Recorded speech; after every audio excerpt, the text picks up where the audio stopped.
I turned the red one up a little, but it didn't work, so you can turn that back down. Okay. Good afternoon, everyone. Afternoon. All right.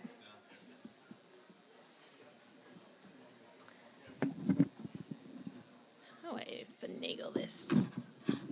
Normally I would introduce Naomi, but we had a bit of a technical difficulty, so I'm just going to let it run right into her. But please put your hands together for Naomi Brockwell. Yay! Good afternoon, everyone. My name is Naomi Brockwell, and I've put together a talk called Privacy in the Digital Age. This is one of the most important things that we can be doing right now, and I will show you this graph here that shows you the number of bridge users from the Ukraine. So this is a great graph to look at to try to figure out why privacy is important. So over the past few weeks, Tor bridge users in the Ukraine have spiked. Signal users in the Ukraine have spiked. People all over the world are realizing the value of privacy because we're seeing a descent from governments all over the world into totalitarianism, into heavy-handed tactics, and people are realizing that actually privacy can be the difference between someone's survival and they're not surviving. So we're going to be diving into different privacy tools today. I don't think that, if the lessons from the last few weeks have proven anything, and I'm talking all the way back to Canada as well, talking about what happened with the Freedom Convoy, with people's bank accounts getting shut down, their money getting seized. We see what's happening in the Ukraine with people trying to flee, them, just being targeted by governments and it being a really difficult situation. I don't think we should here be waiting until the situation is so dire to be learning how to use different privacy tools. It's important to familiarize ourselves with these in advance so that if the situation ever arises, we're well prepared to handle ourselves. So I'm going to be going over an overview of easy steps that we can be taking today to reclaim some of our digital privacy. Little things that can go a really long way to protecting our privacy. So there's probably a mix of people in this room here. Who here has smart devices in their house? Yes, a lot of people. So like thermometers, Alexas, who just carries around their phone with them everywhere they go? Everyone in the room. So is there anyone here who would be more than happy to disconnect from everything and live in a forest? Yeah, we got those people too. So we've got, this is what Liberty Forum is about, right? Now, I personally love tech, so my talk today isn't going to be about throwing out your devices and going and living in a forest, although that is a very effective way to reclaim your digital privacy, is not be digital. But what I'm going to be teaching you today is some practical tools you can be using where you don't have to become a Luddite, you don't have to eschew technology completely. You can still use the internet and be connected to this wonderful digital world without compromising all of your data in the process. So, let's keep going there. Now, I would say that one of the main problems right now with the use of technology is that most people don't understand the tech that they're using.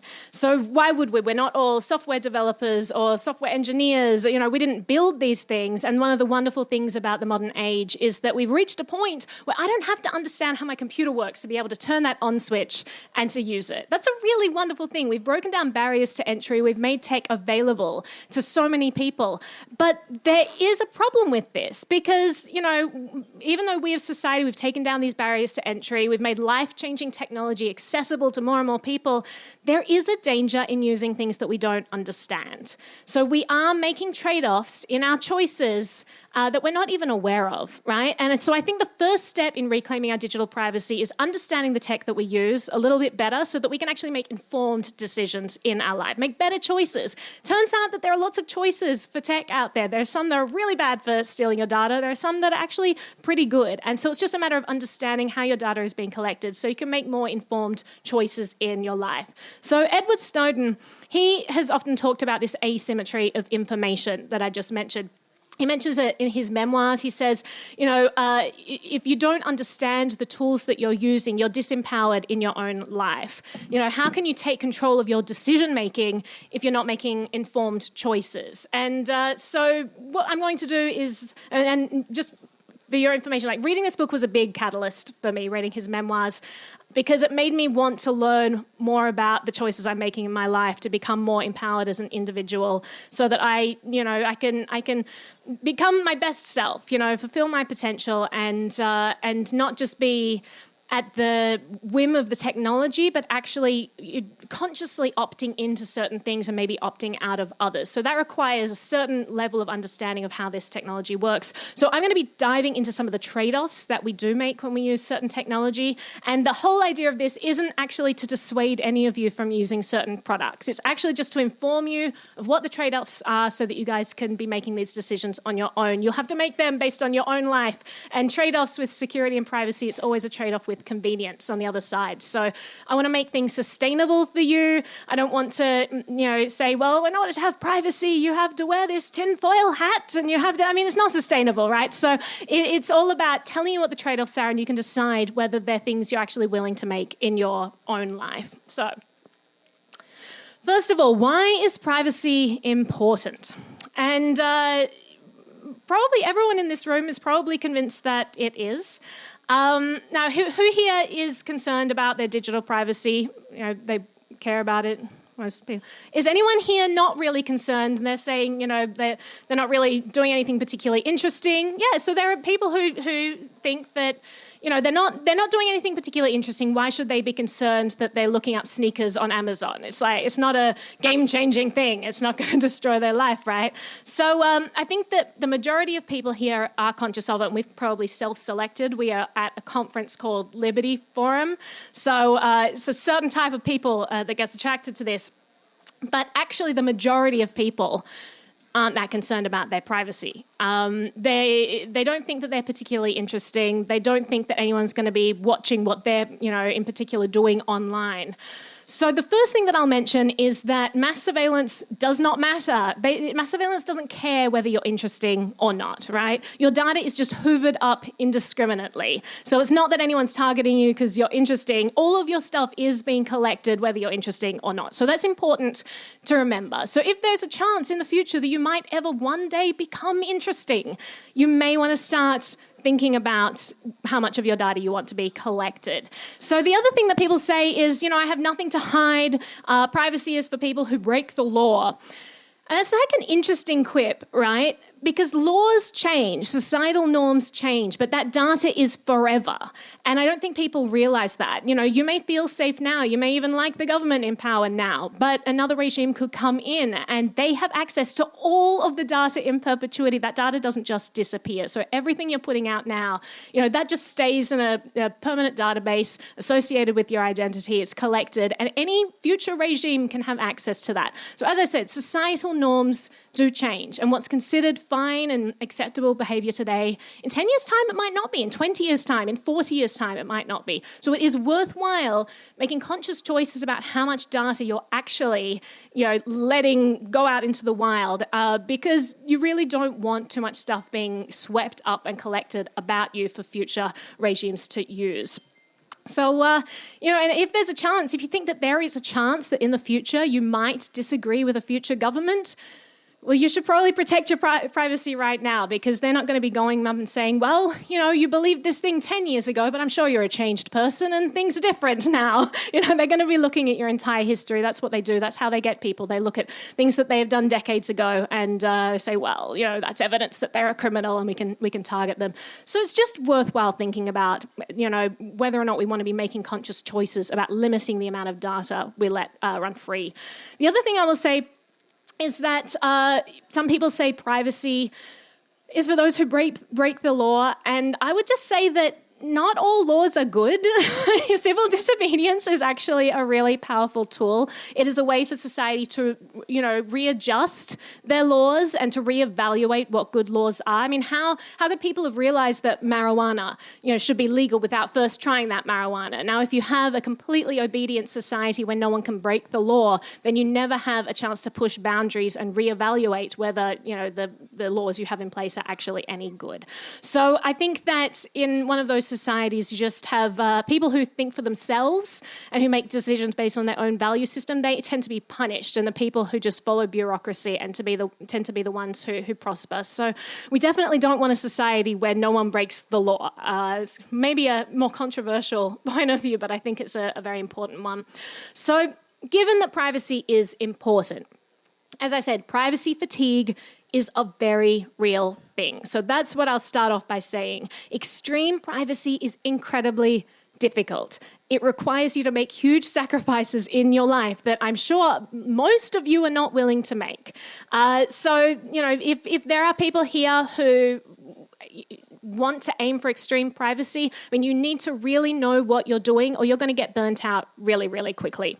So if you still feel that life is for you, one resource that I would recommend is this book, Michael Bazzell. He is a really, really brilliant person who has written extensively about extreme privacy. This book, he does updates on it every few months, actually. I think it's like every 6 months, pretty much. He puts out a new edition because he's constantly updating how, reevaluating how our technology works, updating with the latest tools available. And he's really quite brilliant. He has a podcast as well. He has a website you can check out, Intel Techniques. So I would highly recommend that you look up him if you're interested in extreme privacy. But if you are not ready to make giant dramatic changes in your life and you would still like to carve out some free space in the digital world, maintain some area of privacy, that is what I'm going to give you right now. So I call it practical privacy, and it just starts by understanding how your data is collected. So a major way that data is collected is actually by companies, not necessarily by governments. It's by companies who are filling up these silos of information about us simply by collecting data that we voluntarily hand over. So just let that sink in. Most of the privacy violations going on in your life come from your conscious decisions to use products that are collecting data about you. Just companies that you use, right? So what happens after that is governments, they get access to all of these silos. They then hoover that all up. They put it in permanent databases. One of the programs we learnt about with the Snowden revelations was the PRISM program, which basically is where the government has access to the servers of these major companies. You can see the logos here already. They're the ones that the government has direct access to the servers of. And this was back in 2013 and prior. So you can imagine how many more companies there are where they just literally have access to their back-end servers. They're just collecting everything there. Now, it's interesting that in the US, it is actually technically legal for the government to do this. I'll explain why that is. It's something called the third-party doctrine. So there was this legal case a long time ago where they were trying to get this bad guy, and basically they had to figure out how to get this information from these telecom companies. And there was a ruling that was made that said that because you voluntarily give your data away to these third parties, you don't own that data anymore. Those companies do. They can choose who to give it to. And if the government wants it and the companies choose to hand it over, the companies are perfectly within their rights to hand over that information. So that's something to keep in mind, that, we presume that when we enter into these contracts with companies and we're like, well, I'm going to use email and I'll read the terms of service, and I just presume that everything that I'm doing is just between me and the company. There are a lot of presumptions in there that are actually false. It's a shame. Society should not be run this way. It's a terrible, terrible case that needs to be overturned, but that is how society currently is run. That anytime you're using a third party, which is literally everything we do on the internet, the data that they're collecting, they have the right to use that data how they want, and they hand it over to governments all the time as well. So once the government gets this data, it's stored in permanent databases attached to our identity. And that's how the bulk of data about us is actually collected. It's not that the government is directly probing all the individual computers. They're waiting for the private sector to collect all of that data and do all of the heavy lifting for them. And then they just say, all right, now give us access to your servers. And then they collect that information afterwards. So we can make conscious choices to use services that collect less data about us. And we can also choose services that deliberately choose to put that data out outside of their own reach. And there are lots of products out there that do this, and it's actually surprising that some of the worst products out there for privacy, they're the most popular because they have great marketing teams. There are great perks to the products as well. But when you dig into alternatives, it's really easy to switch over to things that actually are not collecting so much data about you. So we're going to cover 5 broad topics where I'll give you examples of alternative products you can be looking into, how they work, how they differ in terms of privacy collection. So this is just a great step to intentionally minimizing the amount of data that you're putting out there that's able to be collected. So we'll look at web browsers, search engines, VPNs, email, and secure messaging apps. So let's get started with web browsers. I may have to skip some things because it's a lot to cover. Oh my God. All right. Web browsers, they're the gateway to the internet. Web browsers are what we use to access anything on the internet, and they're huge collection points for data. Absolutely astronomical. So different ways that they collect data. Let's run through them quickly. So we've got privacy in browsers is often leaked because we allow websites to track us via things called cookies. So cookies are small bits of text that are downloaded to your browser and act like storehouses of information. So for example, they'll save like website preferences, language settings, login information, all of that stuff. And you can think of them as a way to like mark a visitor of that website so that you can recognize them, recognize their settings later on. So cookies can be really helpful. But it turns out that there are also cookies that help companies track you across multiple websites. So it's not just on that website that's saving your login details. There are these third-party cookies that get embedded you don't even know about, and they're tracking you and all of your activity across the web, which gets a bit scary. So for example, Facebook is a egregious player in this space. They use cookies and trackers embedded in other websites, such as like the like and share buttons that appear on shopping carts and all of that. It turns out that you don't even need to press these buttons, and Facebook can still use them to determine which sites you visit and tie that to your Facebook identity. So it's important to recognize that when you see those little things on websites, it's actually really invading your privacy. So you may want to look into browsers that block that sort of stuff. So another more subtle way that your privacy can be breached is through browser fingerprinting. So websites can detect unique environments, so they can tell the size of your screen and which plugins you have and all of those things. And they use that as a way to track you across websites as well. So there are also ways to block this fingerprinting. There are certain browsers that are great for that. We'll dive into that. And then you also got not only do websites track you, but the browsers themselves send back information about to the browser's parent company, recording your visits, revealing details about your device, sending your keystrokes back when you type things in to the browser as well. I'll dive into that a little more when we talk about search engines. But autofill, huge privacy violator. You should probably turn them off because you don't even need to press enter when you search for something in a search engine.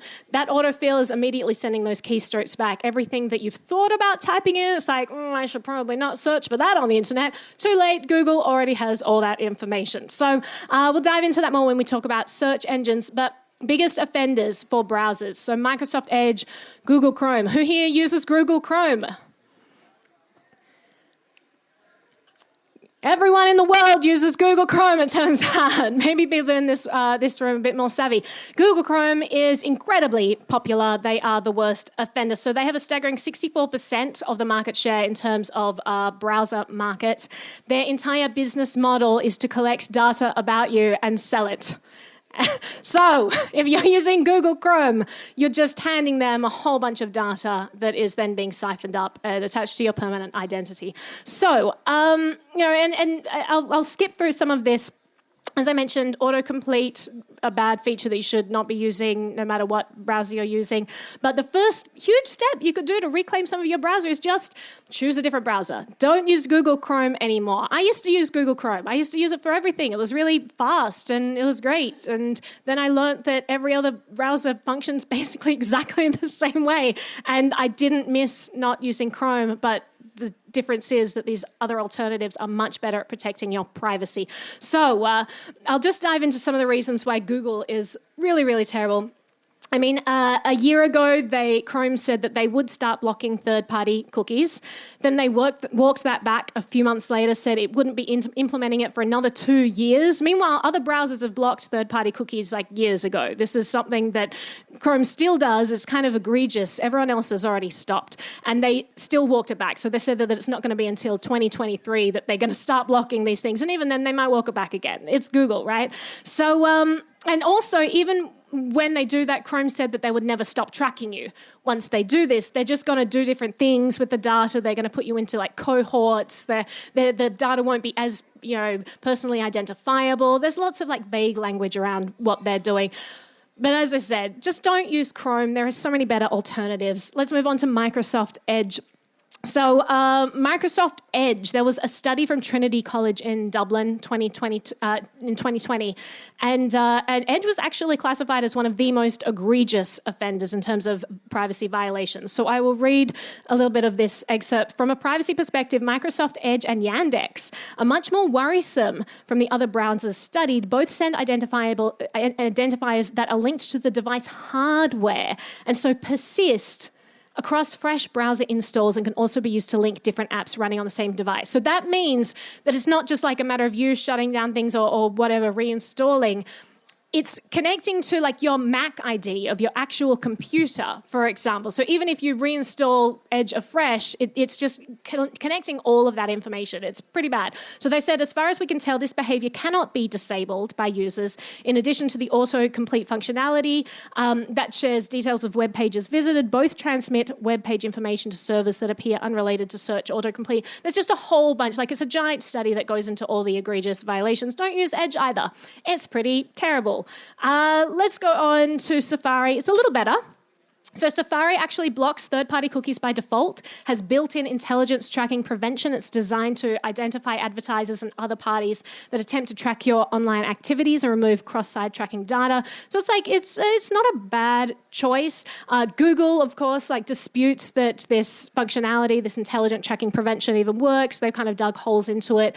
Meanwhile, Safari is like, no, it really does work. You can dig into the details of that. One thing I will say is that it is all closed source as well, so it's difficult to verify a lot of these things. So I'm going to move on to some options that I think are better alternatives. Let's look at Brave. Who here uses Brave?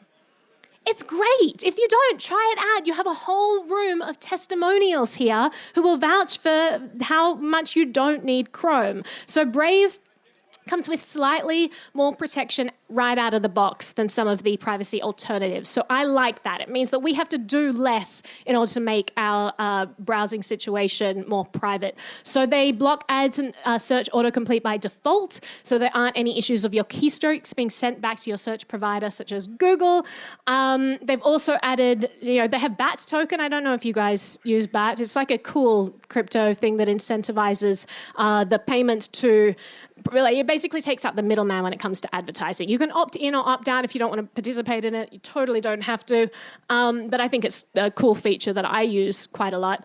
And so I like Brave because the defaults are privacy conscious. But there are other browsers that are also great. If you're someone who likes to tinker and likes to customize, I'll go into some of those as well. But I highly recommend Brave because, as I said, out of the box, it's probably the most private browser out there that's just going to work right away. It's going to be pretty private. You don't have to go and customize settings. But some things that you can customize, so Firefox turns out is actually really great for privacy because they have a wide variety of extensions that can further bolster your privacy. So for example, it has something called a Facebook container, which is a Firefox extension that creates a boundary between Facebook and the rest of the web to make it harder for Facebook to track you online. So this is a feature that Brave actually doesn't have, but it is something that you have to go into the settings and you have to enable these things. So as I said, if you're someone who likes to take something, tinker with it, customize, Firefox is great because they have some really interesting extensions that further protect your privacy that Brave lacks, but right out of the box,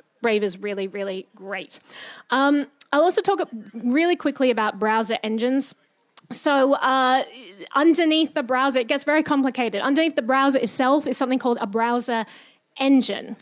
So it's something that basically helps your computer turn website code into what you see on the screen. And half of them use Blink, while Safari uses WebKit and Firefox uses Gecko. So Blink is actually a Google product there, so that's something to be aware of, even if it's like an open source thing. What's it using under the hood? The reason why market dominance might be problematic is because developers might stop testing their websites on other engines and not bother with cross-compatibility if someone takes too much of the market share. So it's just something to be aware of. And also, I think that WebKit is actually derived from Blink as well. So you can probably even put that in that camp. So it tends to be that Blink has a huge market share. But I'll keep going on there. Tor is the final one that I want to mention because it's really, really private. It's also really, really slow. It's one of those things that I talked about at the start when we're talking about trade-off between security and convenience. If you guys want to be browsing really privately, download the Tor browser. I would recommend you use the actual Tor browser, not use Tor enabled within Brave, which is also an option. This is made specifically for Tor, so I would recommend this product. But it does make things run slower, so that's a trade-off that you'll have to be mindful of if you choose to use this. Anyone not understand how Tor works and why it's a much more, because I feel like this audience is pretty into this. So I'll just, anyone who's scared to put up their hand. So it uses this thing called, it stands for the onion router. If you think of an onion is something that has multiple layers. And that's basically how routing happens in Tor browser. So you start off, I send out my search query. I'm I want to get to this website. I bundle it all up in all these layers of encryption and I send it off. And then the first node, it takes off one of the layer and then it sends it to another node in the network and then takes off another layer, sends it to another and it bounces it around, peels it like an onion. The idea is that whichever node accesses my query first, they know who I am, but they don't know where I want to go. Whoever accesses this last, they know where I'm going, but they don't know who I am. So it's the way of dividing information so that no node knows who I am and knows where I want to go. So it's a great privacy tool. I highly recommend you get familiar with it. It's super easy to use as well, but just another tool in your toolbox there. So I'm going to go on to, I like this one, captures. Anyway, that was a really hilarious joke that was integrated into a part that I just cut. So let's move on to search engines. Search engines are a little bit different to browsers. So a lot of people get confused between these. Basically, browsers are like the car that you're driving in to get to the website you want to visit. And then the search engine is like the map that you're following that shows you where it is. So search engines are a way of basically indexing URLs on the internet and making them easily findable so you can type in keywords and get to your website. Turns out that they're another big privacy hole, and there are some that are far more private than others. So the most popular search engines out there, we've got these ones up here on the screen. You've got Bing, Baidu, Yahoo, and of course, Google. Google is so popular, we made it into a verb. We can just say, I'm going to Google something. It's really bad because that's really terrible for privacy. So essentially, we've got these massive data collection tools. These are some of the things that these search engines are collecting. But the main thing, they're collecting all the content of your searches, as well as all this metadata, which is really bad, but all of the content of your searches. And as I mentioned earlier, if you have autofill on, they're also collecting everything you didn't search for, but typed into the box. So that's really problematic. These companies, they're using all of this information to build personal experiences for you, which is great for user experience, but there are huge trade-offs to there. There's also manipulation that happens with this autofill feature that I wanted to mention. For example, there have been lots of studies, they've even had congressional hearings about the biases of these search engines and the type-in function. So for example, when you type in a word, you'll notice that it starts to auto-populate things, guessing what you're looking for. And what it chooses to show you in the autofill, it actually really affects your perception of what you're searching for. So for example, if I type in Liberty Forum is, and I get results, it says Liberty Forum is filled with crazy people. Liberty Forum is dangerous. Liberty Forum is unhinged, Your first perception of Liberty Forum might be a little bit different to if they auto-filled it with Liberty Forum is educational. Liberty Forum is fun. Liberty Forum is about bravery or about protecting yourself. So there have actually been a lot of studies that show that this affects elections. This affects all kinds of things. So just be aware of ways that you might be being manipulated by these autofill functions, or by what search results you're finding even after you press the enter button. So, some options that are not Google. Let's dive into them. I've got like 10, 15. All right, cool. All right, I'll go through these a little bit quickly. So pure search engines versus meta search engines, it's important to know the difference there. So pure search engines do all the web crawling themselves. It's actually really difficult. So you think of URLs as being this dispersed things of, websites living on servers all over the world. Like, how do you find them all? Well, you get these automated little bots that go and they crawl through and they create these indexes. And some of them are better than others. I mean, Google's bots are amazing. And so they're finding everything on the internet, they're indexing it, and it's just a great treasure trove of everything you need to find, right? Now, meta search engines, so pure search engines are the ones doing that crawling. Meta search engines are different search engines that actually pull results from other pure search engines and then feed it to you in a different way. Maybe it's a more private way. So it's important to understand that difference. So the difference, like practically for you guys, is that when you use a meta search engine, it could grant you the privacy. There are different trade-offs. So it will grant you better privacy in a lot of cases than going for the like Google or whatever. You could use something like Start Page, which is a meta search engine that takes the results from Google, but feeds it to you in a way that doesn't track you as an individual. The trade-offs of that is that you're still being fed biased information. So Google is still controlling what you're seeing. They're still keeping you in a filter bubble. So that's important to be mindful of. But the other side of that trade-off is that they give you much better results. Google is really great at giving you exactly what you want to know because they know so much about you. So they're just targeting that directly for you. So it's an interesting trade-off there. You guys will have to decide which one you prefer. But DuckDuckGo, that's a product that I use that I really enjoy. I found that there is a little bit of a trade-off when it comes to the results. Google, often if I can't find something, Google is going to give me a better result, so I might search for Google but through Start Page. Otherwise, I generally use DuckDuckGo for everything. But DuckDuckGo is both a pure search engine and a meta search engine, so they do the crawling themselves, but they also pull a lot of results from other websites. I'll give you an example of why this may be problematic. So, you guys may vaguely remember last year, Tiananmen Square massacre, when it was the anniversary of this, if you were to look for the image called Tank Man on the internet and you were to search through DuckDuckGo, you would not be able to find a single reference for one day. Wow, there was a huge thing, and that's because they pull their image results from Bing, and Bing, they said it was a mistake. On the anniversary of Tiananmen Square massacre, they accidentally pulled this image from the internet, or they did it to appease China, right? But the problem is that because DuckDuckGo is pulling their search results from Bing in order to give you more in-depth results, better results, they were censored as well. So you had the CEO of DuckDuckGo then turned around and said, this is problematic, we recognize this, we've reinstated that image, and we're also going to be drawing on multiple sources, not just on Bing in the future. So that's great that they recognize that, they're trying to fix that, but that is one of the things to keep in mind if you're using a meta search engine rather than a pure search engine, is that they're subject to the same censorship and the same manipulation and all of that as the pure search engine. So let's keep skipping through. These are other ones, but I don't think we have time to go through them all. If you wanted to, it's a great alternatives, but I honestly recommend DuckDuckGo. It's probably my favorite there. Brave even has a search. All right, let's dive into VPNs.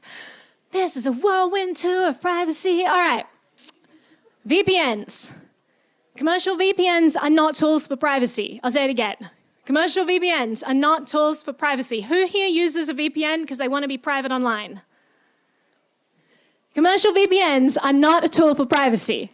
Great. All right, let's keep moving on. That doesn't mean they can't be useful. All right, let's talk about the ways that VPNs can be useful so that you can understand why they're not protecting you in a privacy sense. So they're a great extra layer of protection on your internet usage. For example, you're connected to conference Wi-Fi, you're connected to hotel Wi-Fi, you're at cafe Wi-Fi. What a VPN does is instead of you sending a search and it going to a website, you send out a search and you encrypt it first. You send it to a VPN server, and a VPN server sends it to the website. That has different effects. One of them is that your search query, whatever you're doing, your traffic is made private. It's encrypted. So if you're using public Wi-Fi, for example, it's a good way to encrypt any traffic that might have been in the clear otherwise. So great tool. Like, I always use a VPN when I'm at conferences, when I'm at hotels. Like, you just never know which things on websites are being transmitted in the clear. So it's just a good way to be safe. Another thing is that VPNs hide your IP address. So if you're wanting to use Netflix in a country that doesn't allow certain videos, or you want to use a crypto exchange, definitely I'm not advocating illegal activity, simply stating that these are great tools for bypassing some of those geolocating websites that would otherwise block you if these websites are not permissible. So the problem with VPNs and why they're not privacy tools is that the VPN company itself sees everything that you're doing, and they're subject to subpoenas like every other centralized company. So if you think that you're searching for things and it's all private because just your VPN knows what you're doing, that VPN company is going to be getting subpoenas from governments. If you're, if you're trading crypto, if you're doing the rest of it, I think that they're going to be coming down increasingly heavy-handed on all of these things. So be really cognizant of what you're doing online, and VPNs are not a great privacy tool if you're using this to shield activity that certain people don't like. So we're thinking about VPNs that you do want to use, as I said, as a way of buffering, creating a different IP address for yourself. It is a great tool, so I'll just quickly run through some features to look for in a good VPN. So, for example, I'll tell you about this one here. So location of VPN is important, because you'll remember that last year there was an activist in France, and he was arrested after email provider Proton Mail was forced by law enforcement to log his IP address. Right? Anyone remember that? Kind of maybe no one. All right. Well, it's a thing that happened. So if that same user had used Proton VPN as well, then their IP address would have remained private, because Proton VPN is based in Switzerland, and Switzerland actually has really great laws around VPNs. So where your VPN is located actually does make a difference. So they have no logging obligations for VPNs. So there are other countries that require VPNs to provide all the activity of their users, to hand over logs to law enforcement. There are, even if the country has a no logs policy by default, many governments can actually force VPNs to log as the result of things like national security letters. So that's something to be aware of. So in the US, that's terrible. The US is terrible for that sort of stuff. However, within the current Swiss legal framework, the government there is unable to compel VPN providers to start logging IP addresses. That's helpful to know if you're looking for a VPN. So I think that Proton VPN is actually a very good one. I will say that while good VPN jurisdictions versus bad VPN jurisdictions, take it with a grain of salt, right? Because there are all these complex alliances in terms of data collection that exists. So we have the Five Eyes, and you've got the European Union, and you've got all of these data sharing agreements between countries. So it turns out that the long arm of the US law reaches far and wide, regardless of where their jurisdiction actually is. So just be aware of that. Some people say that location of VPN isn't helpful at all. I would say that it is, and Switzerland is actually a pretty good case. And I say that because for example, in 2019, they were tested in a court case where they were ordered to turn over logs to identify a user. They were unable to comply because such logs didn't exist. So you do see, and also they publish transparency reports as well. So you can see when they've pushed back against government. So I do think that it does make a difference. I would be far more inclined to use a VPN based in Switzerland than the United States, for example. So there are standards to consider when you're using a VPN. I took these from the Freedom of the Press website. It's a website where Snowden is the president. And all of these, they're very complicated things that we are absolutely not diving into right now. But if you look on the website of a VPN, they will have the specs listed there in the clear. So these are specs that they recommend, and they say that if they're not using these specifications, they need to have a real good reason to not use them, because these are tried and tested and they're considered by the security community to be pretty robust. So if they're like rolling their own crypto or whatever, you just like, it may be a red flag. So you may just want to look at the Freedom of the Press website, make sure that they're going by standards that the security community agrees with. I don't want to end in 5 minutes, Mickey. All right, I'll go real quick. They also list on their website some examples of companies that you can look at who do adhere to these standards. So I will keep going. Keep in mind your VPN location where you are also plays a role. So there are countries where VPNs are illegal. If you use a VPN in those countries, it actually makes you stand out more. So keep that in mind if you're traveling to those places and you're like, I'm going to hide behind a VPN. It's like, actually, you're going to stand out a lot to those governments. So be very aware there. Let's move on to email. Go do this real quick, guys. It's going to be a marathon. Email is not private. All right, let's move on to the next topic. All right, I'll slow down a little bit. So email is a fundamentally insecure protocol. Fundamentally insecure. Edward Snowden says he doesn't even have an email address. I like Snowden, so I'm probably going to listen to the guy who managed to evade one of the most powerful adversaries in the world, the US government. So he says don't use email because it's just not secure. Now, a couple of caveats there. Gmail, just keep in mind, Google has access to everything in your inbox. It's all in the clear. They access every personal communication that you've ever created in Gmail, right?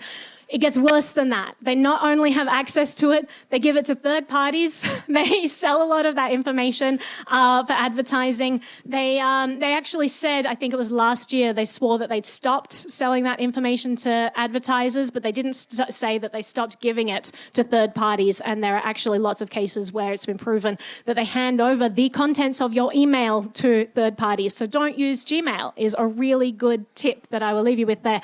One thing I will say, and I've got to kind of speed through all of these things here. Proton Mail is a great alternative. We just mentioned before there was that court case where they were required to hand over the IP addresses of that guy who was arrested. They couldn't hand over any data. Proton Mail has no access to the data, the actual contents of your email. But there's a caveat there that I want to mention because it's important. So because email is like really insecure and it's really difficult to secure it, right? The way that you have encrypted email is very difficult to achieve. Now, if you have Proton Mail and you're sending an email to Proton Mail, that's going to be end-to-end encrypted, which is great. So I encourage you to use something like Proton Mail and get all your friends to use Proton Mail, and your emails are going to be a lot more secure. The content's not going to be available. However, if I have Proton Mail and I'm sending it to you and you're using Gmail obviously has access to the contents of that email. So if I'm sending it to someone else, then that's not secured. So keep in mind, if you want secured email, even though they advertise as being end-to-end encrypted, it's only if you're sending it to someone else. Now, Proton Mail is a little better than that. If there are readily available PGP keys, they will encrypt it as well using those keys. That's something that TutorNoter doesn't do. So that's why I prefer Proton Mail over TutorNoter. But TutorNoter is another example of a really great private email. Again, you're sending TutorNoter to TutorNoter. That's going to be end-to-end encrypted. So worthwhile deciding whether you want to make a switch and not hand over all your data to Google. Here are some others that you can quickly look at, and we're off. Private messaging. I swear I'm going to be done in time. We've got like 12 minutes if I go right to the end, but like maybe 10-ish. All right. Messages. First of all, SMS, not secure. Never use it. Let's move on. These are all the reasons why it's not secure. Inherently insecure protocol. Don't use SMS. You think that you're sending a message to someone, it's easily readable. Don't send SMSs. But luckily, most people have messaging apps on their phones. So let's dive into why some of them are really, really bad, why some of them are okay. So Facebook, they're not great. They're going to be reading all of your messages. So probably don't use Facebook Messenger with people. To their credit, they've been trying to add end-to-end encryption to their messaging service. The government actually stopped them. So 2019, they announced a big privacy turnaround. They were like, yeah, we're going to encrypt all our messages. And the government's like, no, you're absolutely not. They've been fighting that battle ever since. They've slowly rolled out some end-to-end encryption options. You can start, it's not by default, but you can create a secret chat with other people. So it's great, but it's also closed source. I don't think that I would trust Facebook for secure messaging. So let's go on to better options. We've got WhatsApp.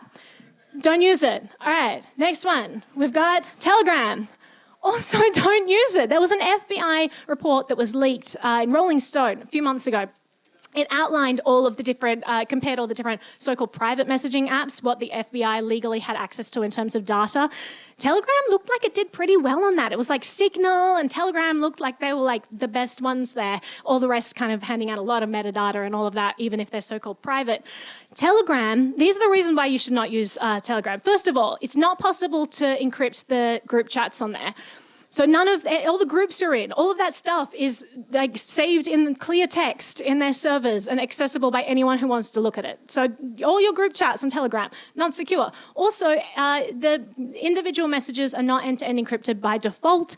Also, they roll their own crypto. They use something called MT-Proto, and a lot of security experts have dug into it and be like, why are they using this weird-ass encryption standard? Meanwhile, all the press is out there saying, Telegram, it's a great encrypted chat platform. It's not. Don't use it. You should use not iMessage either. You should use Signal. All right, let's keep going because we're really running out of time here. These are some other secure messaging apps that are also pretty good. Highly recommend Signal though. All right. That is me totally finishing on time. So I will end this by saying that be aware of privacy fatigue. You've probably got it right now watching this giant, speedy presentation. You're like, I'm totally lost. What's she talking about? You can make small changes just by switching your email, switching which messaging platform you use, opting out of SMS and using something like Signal. Just make these small changes. It goes a huge, huge way to protecting your privacy and stopping the amount of data that you're creating getting leaked into the world. So start making more informed, more conscious choices in the tech that you're using. It's really worth it. I will end on this. Just say privacy is really important, and increasingly so as governments around the world are just sliding towards this totalitarian and heavy-handed tactics. So freedom of the press, freedom of speech, they're in precarious states right now. If you want to carve out some freedom in your digital lives, there are absolutely things you can do. Don't get overwhelmed. Don't think that because you don't have extreme privacy that it's not worth fighting for any privacy. Doing these things can actually go a surprisingly long way. Extreme privacy is generally for people who are targeted. For mass collection, these actually go a huge way to protecting your privacy. So highly recommend that you start exploring some of these options. And as I said at the start, governments come and go, but your data is forever. So it's important to take steps to protect it. Thank you so much.